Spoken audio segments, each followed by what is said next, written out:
आजादी का अमृत महोत्सव।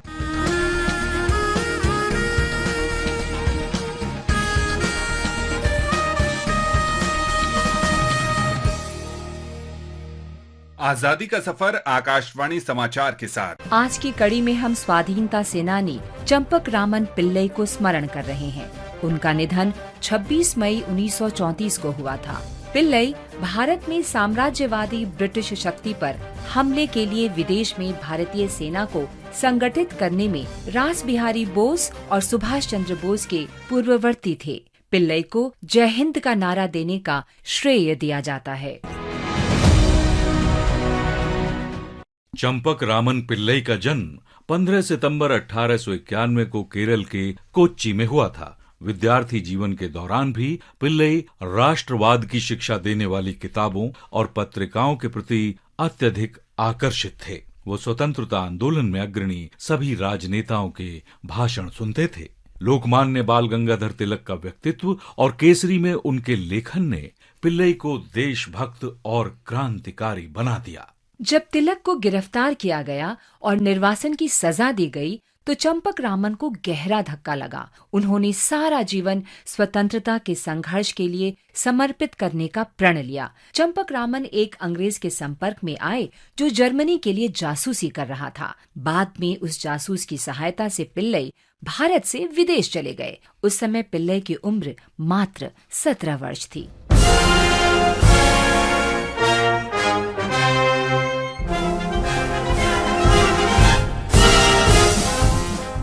चंपक रामन सबसे पहले कोलंबो गए और वहां से स्विट्जरलैंड ज्यूरिख में पिल्लई ने शिक्षा पूरी की और इंजीनियरिंग में डॉक्टरेट की उपाधि ली।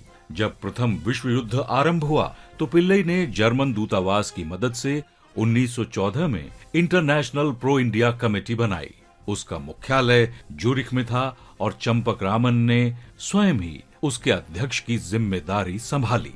अक्टूबर 1914 में पिल्लई बर्लिन चले गए और वहां इंडियन इंडिपेंडेंस कमेटी शुरू की।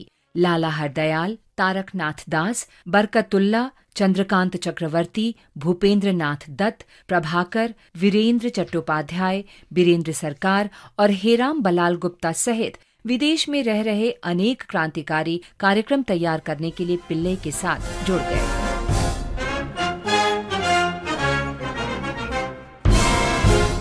चंपक रामन पिल्लई ने जर्मन लोगों का विश्वास जीता और हिंद महासागर में जर्मन नौसेना के अभियानों का नेतृत्व किया। ब्रिटिश सरकार ने चंपक रामन पिल्लई को पकड़ने वाले को 1 लाख पाउंड का पुरस्कार देने की घोषणा की, लेकिन अंग्रेज भारत मां के इस महान सपूत को कभी पकड़ नहीं सके।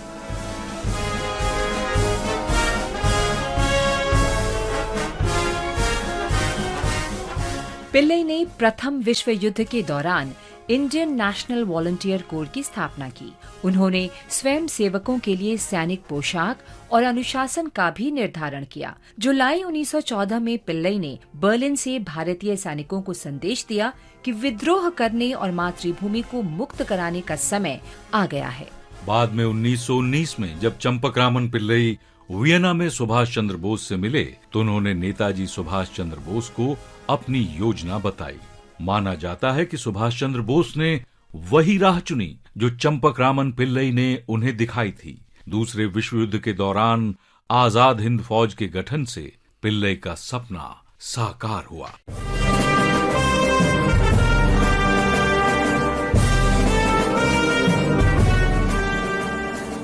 चंपक रामन पिल्लई को दिसंबर 1915 में अफगानिस्तान में स्थापित भारत की अंतरिम सरकार का मंत्री होने का गौरव भी प्राप्त है। काबुल में राजा महेंद्र प्रताप सिंह उस सरकार के राष्ट्रपति थे, लेकिन प्रथम विश्व युद्ध में जर्मनी की पराजय से सारी आशा पर पानी फिर गया और जर्मनी तथा स्वाभिमानी भारतीय क्रांतिकारियों के बीच संबंध छिन्न भिन्न हो गए। वो नाजियों के गुस्से का शिकार हुए। माना जाता है कि उन्हें धीमा जहर दिया गया। 26 मई 1934 को पिल्लई का निधन हो गया। उनकी पत्नी लक्ष्मीबाई को अवर्णनीय पीड़ा सहनी पड़ी क्योंकि नाजियों ने उनका जीवन नरक बना दिया था।